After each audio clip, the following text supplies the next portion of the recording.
ನಮಸ್ಕಾರ ವೀಕ್ಷಕರೇ. ಒಂದು ಪ್ರಾಪರ್ಟಿನ ಮಾಡಬೇಕು ಅಂದಾಗ ಕೃಷಿ ಜಮೀನು ಇರೋವಂಥದ್ದನ್ನ ವಾಸಕ್ಕೆ ಯೋಗ್ಯವಾದಂಥ ಜಮೀನಾಗಿ ಪರಿವರ್ತನೆ ಮಾಡ್ಕೋತೀವಿ. ಆ ಒಂದು ಲೇಔಟನ್ನು ಮಾಡ್ತೀವಿ. ಆ ಲೇಔಟ್ನ ಅಪ್ರೂವಲ್ ಹೇಗೆ ತೊಗೊಳ್ಳೋದು, ಅದೊಂದು ಅಥರೈಸ್ಡ್ ಲೇಔಟ್ ಆಗಿ ಹೇಗೆ ಮಾಡ್ಕೊಳ್ಳೋದು ಅನ್ನೋದನ್ನ ಈ ವಿಡಿಯೋದಲ್ಲಿ ತಿಳಿಸ್ತಾ ಇದ್ದೀನಿ. ಕೃಷಿಯಿಂದ ಕೃಷಿಯೇತರ ಉದ್ದೇಶಕ್ಕೆ ಪರಿವರ್ತಿಸಲಾದ ಭೂಮಿಯ ಮಾಲೀಕರು ಅಥವಾ ಕಾನೂನುಬದ್ಧ ಘಟಕವು ಸಂಬಂಧಿಸಿದ ದಾಖಲೆಗಳೊಂದಿಗೆ ಯೋಜನಾ ಪ್ರಾಧಿಕಾರಕ್ಕೆ ಪರಿಗಣನೆಗೆ ಅರ್ಜಿಯನ್ನು ಸಲ್ಲಿಸಬೇಕು. ದಾಖಲೆಗಳನ್ನು ಪರಿಶೀಲಿಸಿದ ನಂತರ ಹೆಚ್ಚುವರಿ ಸ್ಪಷ್ಟೀಕರಣ ಯಾವುದಾದರೂ ಅಗತ್ಯವಿದ್ದರೆ ಅರ್ಜಿದಾರರು ಅಗತ್ಯ ಮಾಹಿತಿ ಅಥವಾ ದಾಖಲೆಗಳನ್ನು ಯೋಜನಾ ಪ್ರಾಧಿಕಾರಕ್ಕೆ ಒದಗಿಸಬೇಕು. ದಾಖಲೆಗಳ ಪರಿಶೀಲನೆಯ ನಂತರ ವಿಷಯವನ್ನು ಆಡಳಿತಾತ್ಮಕ ಅನುಮೋದನೆಗಾಗಿ ಪ್ರಾಧಿಕಾರದ ಸಭೆಯ ಮುಂದೆ ಇಡಲಾಗುತ್ತೆ. ಆಡಳಿತಾತ್ಮಕ ಅನುಮೋದನೆ ಪಡೆದ ನಂತರ ಅಗತ್ಯ ಶುಲ್ಕ ಪಾವತಿಸಿದ ನಂತರ ಕರ್ನಾಟಕ ಪಟ್ಟಣ ಮತ್ತು ಗ್ರಾಮಾಂತರ ಯೋಜನಾ ಕಾಯ್ದೆಯ ಸೆಕ್ಷನ್ 17 ಸಬ್ಕ್ಲಾಸ್ 2A ಪ್ರಕಾರ ಪ್ರಾಧಿಕಾರದಿಂದ ವಿನ್ಯಾಸ ಯೋಜನೆಗೆ ಅಂದರೆ ಪ್ಲಾನಿಗೆ ತಾಂತ್ರಿಕ ತಾತ್ಕಾಲಿಕ ಅನುಮೋದನೆಯನ್ನು ನೀಡಲಾಗುತ್ತೆ ಮತ್ತು ಮುಂದಿನ ಕ್ರಮಕ್ಕಾಗಿ ಸ್ಥಳೀಯ ಪ್ರಾಧಿಕಾರಕ್ಕೆ ಕಳಿಸಲಾಗುತ್ತೆ.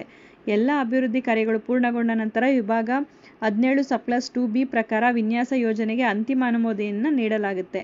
ವಿನ್ಯಾಸ ಯೋಜನೆಗೆ ಮಾರ್ಪಾಡುಗಳು ಅಥವಾ ಪರಿಷ್ಕರಣೆ ಅಗತ್ಯವಿದ್ದರೆ ಅರ್ಜಿದಾರರು ಅಂತಹ ಮಾರ್ಪಾಡುಗಳು ಅಥವಾ ಪರಿಷ್ಕರಣೆಗಳೊಂದಿಗೆ ಸಂಬಂಧಿತ ದಾಖಲೆಗಳೊಂದಿಗೆ ಯೋಜನಾ ಪ್ರಾಧಿಕಾರಕ್ಕೆ ಅರ್ಜಿ ಸಲ್ಲಿಸಬೇಕಾಗುತ್ತೆ. ವಿನ್ಯಾಸ ಅನುಮೋದನೆಗೆ ಯಾವೆಲ್ಲ ದಾಖಲೆಗಳು ಬೇಕು ಅಂದರೆ ಮಾರಾಟ ಪತ್ರ, ವಿಭಜನಾ ಪತ್ರ, ಇತ್ತೀಚಿನ EC ಅದು ಫಾರ್ಮ್ 15 ಮತ್ತು 16ನಲ್ಲಿ ಹಕ್ಕು ದಾಖಲೆಗಳ ಇತ್ತೀಚಿನ ಪ್ರತಿ ಅಂದರೆ RTCಗಳು, ಮ್ಯೂಟೇಷನ್ಗಳು, ಖಾತಾ ಪ್ರಮಾಣ ಪತ್ರಗಳು, ಭೂ ಸ್ವಾಧೀನದ ವಿವರಗಳು ಯಾವುದಾದ್ರೂ ಇದ್ದರೆ ADLRನೊಂದಿಗೆ ಸರಿಯಾಗಿ ದೃಢೀಕರಿಸಿದ ಮೂಲ ಸರ್ವೆ ಸ್ಕೆಚ್, ಗ್ರಾಮ ನಕ್ಷೆ, ಆಕಾರ್ ಬಂದ್, ಸಕ್ಷಮ ಪ್ರಾಧಿಕಾರದಿಂದ ಸರಿಯಾಗಿ ಪ್ರಮಾಣೀಕರಿಸಲ್ಪಟ್ಟಿದೆ ಎಂಬುದು ದಾಖಲೆಗಳು, ಟೋಟಲ್ ಸ್ಟೇಷನ್ ಬಳಸಿ ಸಿದ್ಧಪಡಿಸಲಾದ ಸೈಟ್ ಪ್ಲಾನ್, ಆಸ್ತಿಯ ಅಂಚಿನಿಂದ 100 ಮೀಟರ್ ಒಳಗೆ ಭೂಮಿಯ ಆಯಾಮಗಳು, ಬಾಹ್ಯರೇಖೆಗಳು ಮತ್ತು ಸುತ್ತಮುತ್ತಲಿನ ವಿವರಗಳನ್ನು ತೋರಿಸುವಂಥದ್ದು, ಸಂಪರ್ಕ ರಸ್ತೆ ವಿವರಗಳು ಅಂದರೆ ರಸ್ತೆ ವರ್ಗೀಕರಣ, ಅಗಲ ಇತ್ಯಾದಿ, ಕಂದಾಯ ಇಲಾಖೆಯಿಂದ ಹೊರಡಿಸಲಾದ ಪರಿವರ್ತನಾ ಆದೇಶದ ಪ್ರಮಾಣೀಕೃತ ಪ್ರತಿ, ಪರಿಕಲ್ಪನಾ ಯೋಜನೆ ಅಂದರೆ ಮಾಸ್ಟರ್ ಪ್ಲಾನ್ ಏನಿರುತ್ತೆ ಅದು, 10 ಎಕರೆಗಿಂತ ಹೆಚ್ಚಿನ ವಿಸ್ತೀರ್ಣವಿದ್ದರೆ KSPCBಯಿಂದ NOCಯನ್ನು ತೆಗೆದುಕೊಳ್ಬೇಕಾಗುತ್ತೆ.